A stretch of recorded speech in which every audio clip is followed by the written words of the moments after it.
all of what we live makes us who we are, Yeah. you know? My mom, she's always been a big motivator for me. Came here, a legal immigrant, not knowing the language, not knowing everybody, ends up living the American dream, you know, purchasing a home, building another house in the back, collecting rent from it. She came here. Our parents came here. They did their job to make our lives better. Now it's my turn to elevate our circle of influence to the next level. We're in a time, let's face it, where people are just being flogged with negativity and bad news and toxicity and just elevating to hatred. And what we want for this podcast is be positive as a mantra, as an attitude, as something that we can call out in those moments where we're challenged and remind ourselves that we do have optimism, hope, and encouragement. And so we invite you in. Enjoy the Be Positive podcast and enjoy hope, optimism, and encouragement. Welcome back to Be Positive. We're back at the Lion Air Museum, and as always, it creates inspiration of its own when I think about the greatest generation and the things that they've accomplished at really young ages.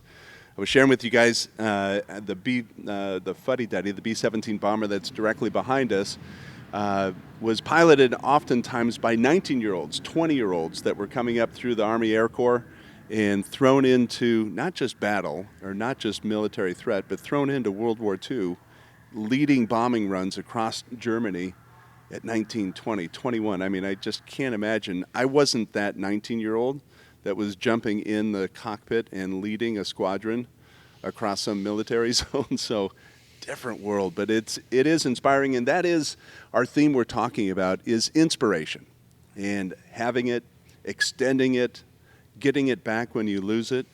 And it's flying under the banner of that statement that I love so much, a scripture that reads, live life as if the world has no hold on you. Live life as if the world has no hold on you. And to me, that's an inspirer, where I can disengage with things that are holding me back or weighing me down or have me shackled to maybe events in the past. And I really want to go there with you, Carlos, because you have a super interesting background. And you came up as a young man through some challenge. Not everything was unicorns and ice cream cones and everything's good, right? You had a few moments in your young life. So one of those you shared with me, and I, with your permission, want to go back there in terms of you didn't grow up in a home with mom and dad, right? You grew up where? With mom. With mom, and then when things were off course, you were at a home? Yes. Yeah. What was that? What was it called? You had a name for it, and I didn't remember the name of the home that you were. Some people call them residential placements. Yeah. Some will call them camp. Yeah. It's basically just where you go before going to juvenile hall. And so, yeah. Yeah. So a placement home, how many kids? These were a city within walls. Really? So we had everything. School, medical, sports, all sports. It was a city within walls. How many kids were roughly saying? It's kind of hard. I'm trying to think the math of it, right? Because there was they're called parvens at the first one. So let's say like my hand right here is the center, and then each hall basically had room, right? Yeah. And it had different age groups in each one. And I was in this one at this, parvin over here. And there's another one with older kids where the youngest you could be there is 15. And then they had another one for women. And they had another one for like the ones that were like 5150. They were just had a whole building to themselves way over there. 5150 or suicidal? Or is that a different classification? In general, crazy. Yeah. Right? They just have more stuff going on. Yeah. And then we also had a lot of kids that came in just for school. They didn't live on campus. They just came into our school because they couldn't be in their regular public school for whatever reasons, and then they left. Yeah. So during school day, which Monday through Friday, just seemed like a lot more kids. So if I had to put a number on it, I don't know, we're over 100 for sure. Yeah. I want to say around 2, Yeah. Were the kids that were there, obviously life in their own versions got in the way. They're trouble, they're finding trouble, trouble is finding them. There's some hot spots, right, if things aren't going so well. With the common denominator is kids wrestling with trouble. Was that unifying? Was that bonding? Was it just a host of conflict with people, the guys that are in your Parvin, what was it like? Okay. Really, it was a great time, man. It was a great time. It was all the stuff that you just said. Yeah. Everything you just said is true. Yeah. All of it. Yeah. But it was a really good time. That's really where I think sports I grew up soccer, football, and hockey. Like our last guest. Yeah, that's a lot of fun. I appreciate you guys. I was a one-sport wonder. Yeah, but I mean, you went pro, so that's a big pro. deal. Yeah. I didn't go pro. And then from there, basketball took over. Yeah. And so I learned how to play basketball there at the first one when I was in 7th grade, around dudes who were 6'10" with dreads, guys who were shorter than me dunking, white guys your height, same thing. Not jumping? Jumping out the gym. Oh, they could jump. Yeah, just big white boys, tall Hispanic dudes. Yeah. I think we mentioned that last time, right? Yeah, Like one kid, he was 6'1", 12 years old, Hispanic. So we don't get to choose where we grow up. Yeah. And so I feel fortunate that I got to grow up around just athletes, right? And that's all we did every day was everything you said. So yeah, the ruckus. So yeah, a lot of fights, a lot of sports, and all together. And that's all we did all day, every day. Yeah. And so to I guess in a sense sum it up, I remember my mom ended up asking me like, hey, like, why is it that you do good when you're here, right? In this place. And hindsight, I remember even feeling that way or looking at it that way. But to, I think, kind of get at what you're asking, right? What they created was structure, right? It's you're doing this or you're doing this. Which one do you want to do? Yeah. Right? And so, okay, I'd rather do that activity. Yeah. Okay, now during these times, right? So then everything was structured. And then because we had somewhere to put our energy to, we're always doing something versus just hanging around, because that's where you get in trouble. Yeah. Right? Here was time's not your friend, just hanging out. Here was, hey, we're doing what do you want to do? Yeah. And I feel that structure, it just created a lot of goodness for all of us. Yeah. And so then looking back, it was like, man, that was a great time. Like we did a lot. Yeah. I talk about that, and in my coaching years, I talked about the principles of design, vision, and focus. In terms of creating structure, design, you have an architecture. You're building, you're following the plans of something that's building, and in building cases, erecting into a building. And the vision is that you have a goal, something that you're looking towards as your North Star that you can realign with, especially when you pivot off course. You can go back to that goal and course correct. And then the focus is just, and I know this in you, in the time that we spent together, you've got an intense focus. When you lock and load on something, you are locked and loaded, and boy, I'm driven, I'm going. And I think that's one of your character traits, speaking for you. I don't know if you claim that, but I see that from the outside looking in. You're driven. You're not just bumping through life and meandering and turning left and turning right and turning around. You're on a mission. You've got focus. So is that kind of structure that you found with, being surrounded by athletes? Well, first off, I know this is the BePositive podcast, so thank you. I don't know if you're just being positive, but I'll take it. I'll accept it. Yeah. One thing I want to say to one thing you mentioned a bit ago, that saying you said, I haven't heard it that way, where you said, live life as if the world has no hold on you. The world has no hold on you. I dig that. I'm going to use that. Yeah. Because the thing is, you hear about, hey, as if there's no tomorrow, or whatever the other saying is. Yeah. Right? And in a sense, that one doesn't fully always make sense. Because you want tomorrow. Yeah.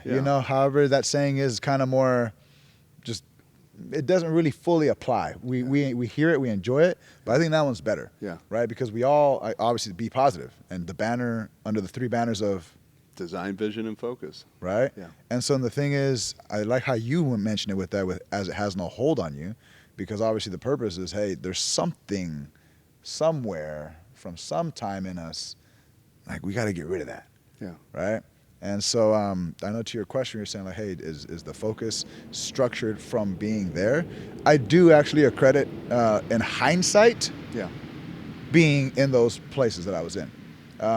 At the time, I'm a teen. I didn't know, right? But did you ask to go there, or were you assigned to go there? You got a choice. You can. Yeah, I was sent. Yeah. How old were you? First time I turned 12, within a month of being in the first one. Yeah. And the second one, I turned 15 in there. Yeah. And so. Yeah, 12 and 15. and formative years. So 7th and 10th grade. Yeah. Yeah. But to answer your question, in hindsight, yeah, the place has helped. During the time, you're just a teen doing your thing. Yeah. But in hindsight, it's like, okay, that structure helped. Yeah. Right? Where I learned certain things, it did come from things I learned there. Because they do a lot of, just a lot. There's a lot. Yeah. So when they're spurring you on or directing or correcting, is it with the mindset to improve you? Did you make a decision along at age 12, the first time, age 15 the second time, of whatever words, but I want to be better, I want to improve? Did that come about? I think what came more so about was like wanting to be better than my upbringings, right? Yeah. I remember as a little kid, everybody wearing the laugh, smile now, cry later shirts, and all the different type of gear like that. So just all storefront. And I just, what do you mean by storefront? That was your facade. That was what was presented. Smile now, cry later. So just in general, growing up, I remember all that gear everybody always had, right? Yeah. And so then from that, I remember as a little kid in elementary school, always looking up to all of them and telling them, I'm going to be better than you when I grow up. I'm not going to be like you guys when I grow up, right? Yeah. And then went into my own path the way I did, but I do remember feeling I don't want to be that. Yeah. You know? I don't want to fall down that same that. You know? So, yeah. It's an interesting transparency. Smile now, cry later. I think in my journey, I've learned to cry along the way and not shelter it into when I'm squirreled away by myself necessarily or where nobody can see. And I'm emotional. I see things and I'll well up. And sometimes I, choke it down because I don't want to be the slobbering, sobbing person at all times. But it has that kind of wave that hits me in good ways and bad ways, things that inspire me. And I'll get emotional going like, oh, gosh, I want that. I want that to my core. And negative things that find me. And I don't want that. Like you said, I'm not going to be like you. I'm not going to make that decision. I'm not going to be a knucklehead when I age up, kind of a thing. So the people that were your instructors or coaches or teachers, did they have that kind of mindset, or was it just military camp? Since you're asking a lot about the place, yeah, right? I'm curious. Since you're asking a lot about the place, basically the place, you have obviously regular structures, regular school day, normal, and all that, right? Yeah. But from there, what I'd say they invoked a lot of is work and sports, right? So it's like you have opportunities. I started working there when I was 12 years old, making money.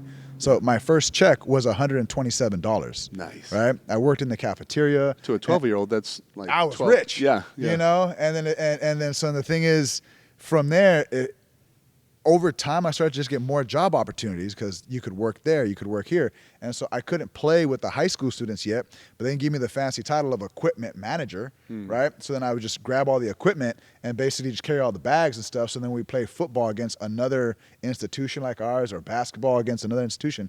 I just got to go. I got to leave campus with them, right?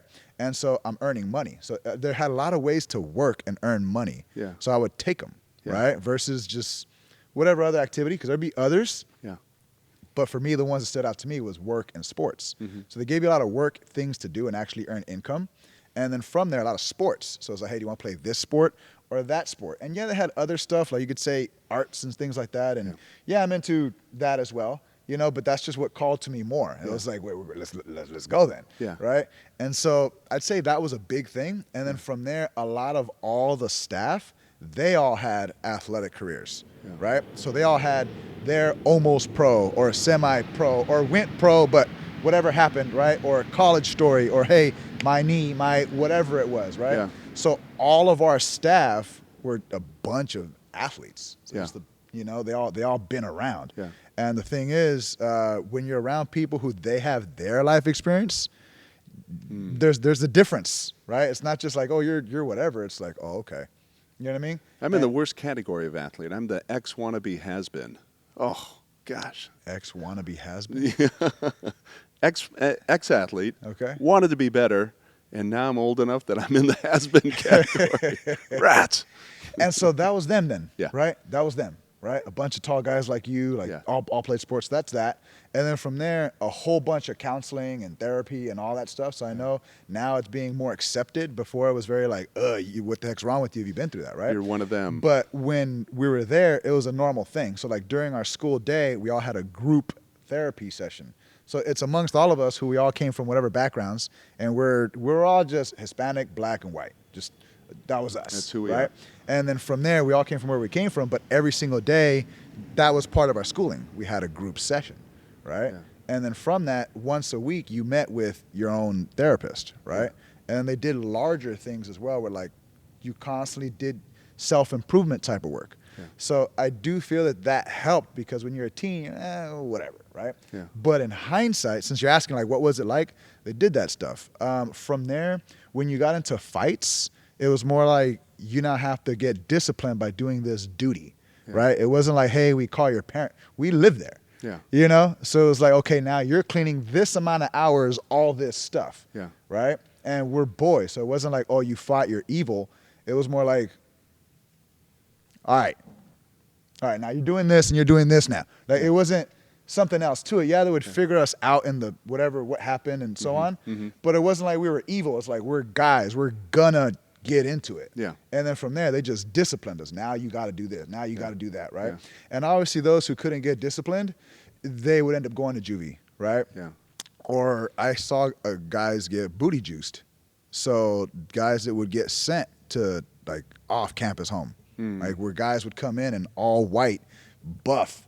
And if someone was just constantly going off, like doesn't matter who it was, they came and got him. And regardless of how big this dude might have been and how much he may have handled staff and all types of stuff, or they grabbed him like nothing. And they just put him in like kind of like a little ambulance type of thing. Removed him. And you just see the guy. Boom. Seriously, medicated. Yep. Put him to sleep. It's like booty juice. Like I've Booty seen juice. it right in the cheek. Wow. He's out. Yeah. Right? They take him.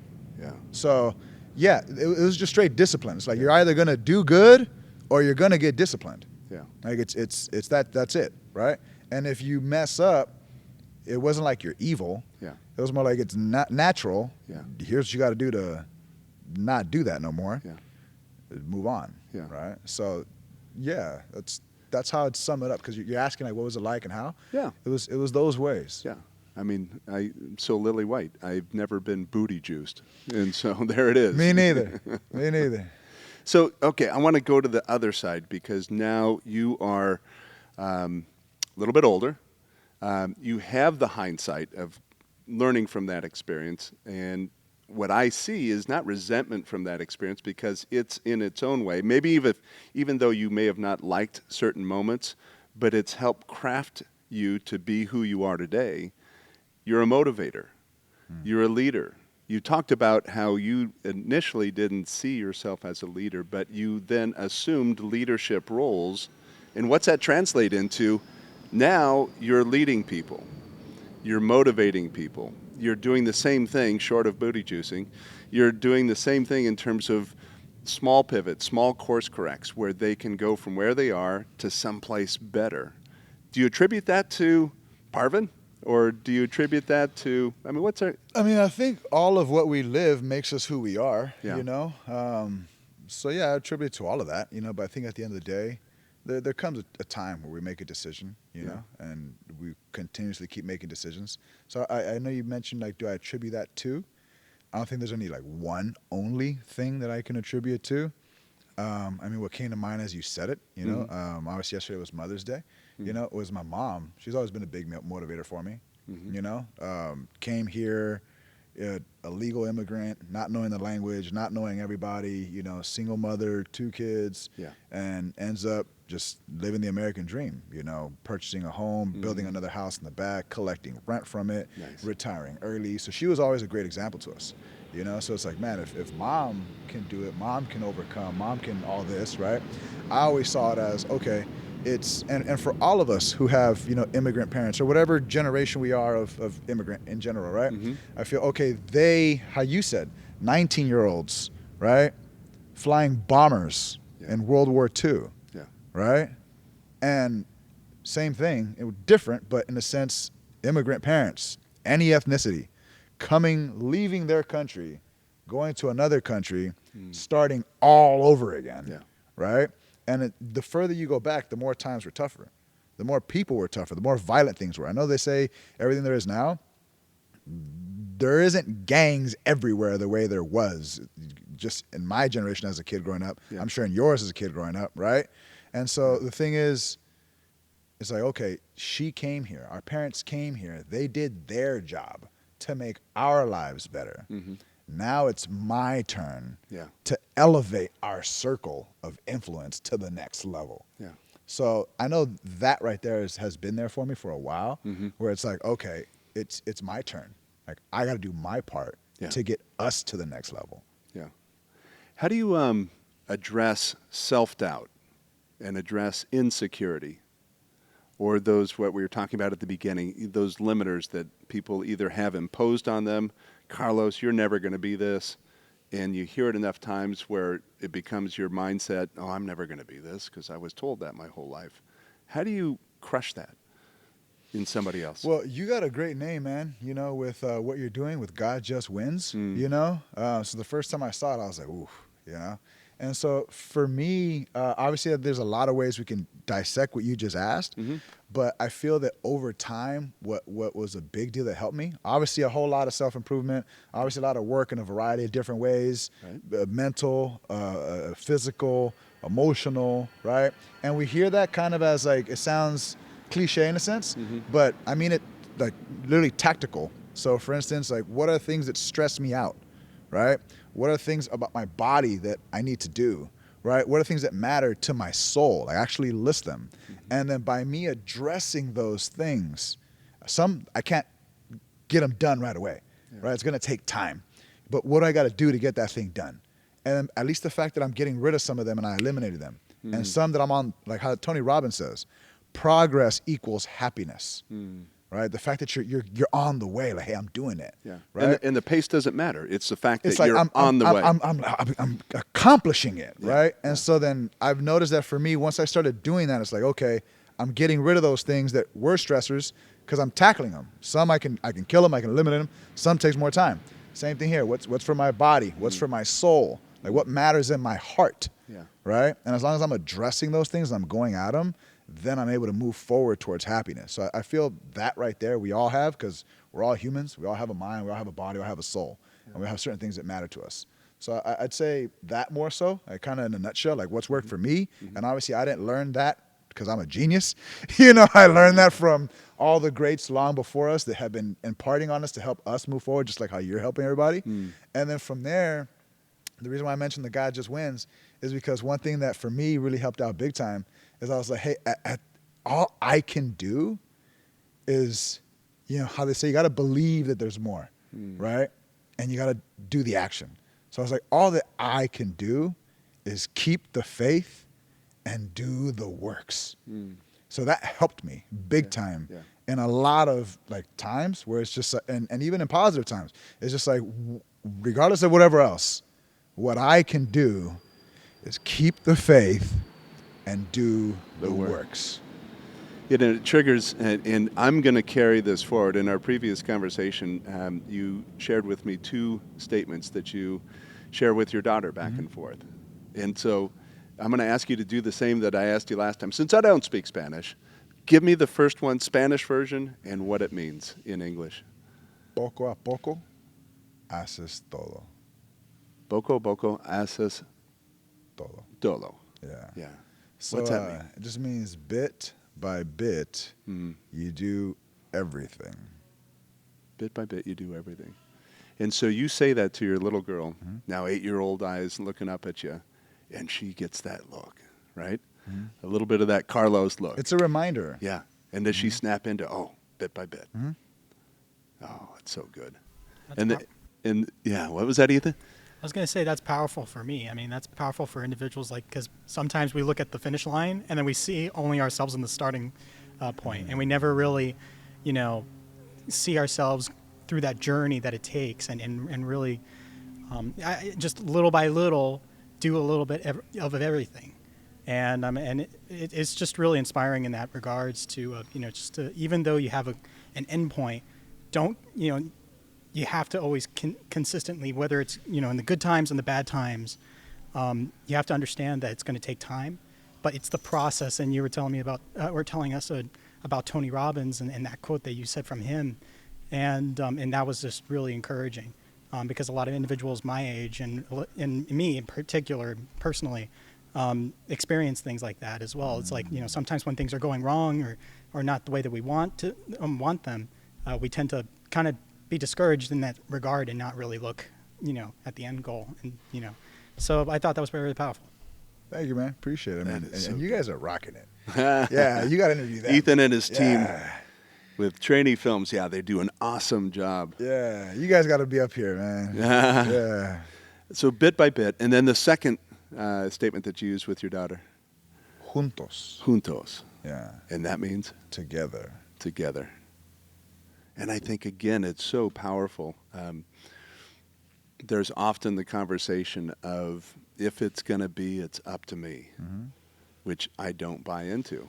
And so this whole sense of togetherness and linking arms and creating momentum by a community of people, a group of people. Yeah. So powerful that your little girl is getting this. Oh, man. I love my baby. I mean, you're a pops. You're a pops. You know how it is. It's like, hey, I just want you to be better than me at every age, since forever. Yeah. I'm glad to report that she is. Yeah. Yeah. Better than you at every age. Yeah. So in those moments, I mean, you're driven by personality, and you're driven with this conviction that's undergirded, that's supported by your experiences growing up. The moments where you're uninspired, these flashpoints of, what am I doing? What do you do with that? Does somebody speak into you and course correct, or what do you do with those moments of uninspiration? I think what I've noticed, the best helper in those times is taking action. Like, you got to just do stuff, right? Yeah. But I think aside from that, a personal thing that I feel for me has just been home, has been basketball. Yeah. Like, whenever there's a real, like, just down and out, whatever it could be, I can get away, right? Yeah. It's like, hey, I need to boost my spirits. Yeah. I need to go kick some dudes off the court. Yeah. I need to go hit some game winners. I need to go lock some fools down. I need to go kick some people off the court. Love that. And then it just, all my everything just comes back. Yeah. You know what I mean? So I've noticed for me, that's a big helper. Yeah. Because it's like, regardless of no matter what's going on, like when I'm there, I just want to lock you down and light you up. Yeah. And then, you don't win every game, but like just the act of going and playing ball, for me, I've noticed that has always helped me. And every moment, like when there's something how you're mentioning, I got to go play. Yeah. And that may not be often. I mean, like those times where like, man, something, whatever. And then I'll get, let's say for instance, we're athletes, right? We don't play the way we used to, right? So sports was our life, but then there comes a time when sports are no longer our life. Yeah. Right? And so that for me is where the gym came into play. Yeah. I was never a gym guy. I was a sports guy. Yeah. And then the gym came into play because the body craves physical activity. Yeah. Right? And then from that, in general, since sports is no longer our life, or for me, once it was no longer my life anymore, what I would do in those times is I just start playing ball a lot. Yeah. I just start playing ball a lot. Yeah. I wasn't able to fit it in for whatever reason. Right now, I got to fit it in. Yeah. Find space. I got to fit it in now. And so I'll just start going. And it may not be that I continue for, really, really long time, but the fact that I started going and I got a whole however many days in a week and however many weeks I did that for, now I just notice there's something else is reinvigorated in my soul. And I think because it's like, hey, we need to get a win, right? And like, well, what am I good at? What can I win at? Right, to boost me back up so I can go back into winning in business and in life and in whatever else. So it translates, for me. And I feel that when anyone has a positive hobby, a positive outlet that does that, and I do feel that sports is a great one because in business and life, we're with people all the time, right? And I don't mean this is a bad thing. I just mean in general, there's interaction. Right. And how you said, the downs, the ups, the whatever, right? In sports, you're going at it with people. You have your team, you have the opposing, right? And it's like, cool, we won. Yeah. We did that. Like, we accomplished. Here's what I did into this. So that's like the best thing I could say for anybody is have a hobby. Have like a healthy hobby. Yeah. You know, especially something that if you could do it with others, Yeah. like a sport. Yeah. And for me, it's been basketball. Yeah, I love that. And that's a great reminder, a great way to finish this particular episode in terms of living life as if the world has no hold on you. And in the moments where you feel the weight of the world, take action. Take action and create activity, and that's going to rejuvenate, restore that sense of enthusiasm and hope and encouragement and excitement. Carlos, great insights. I really appreciate you spending time with us at BePositive here at Lion Air Museum. Can't wait for you to join us again in our next episode. Thanks for having me.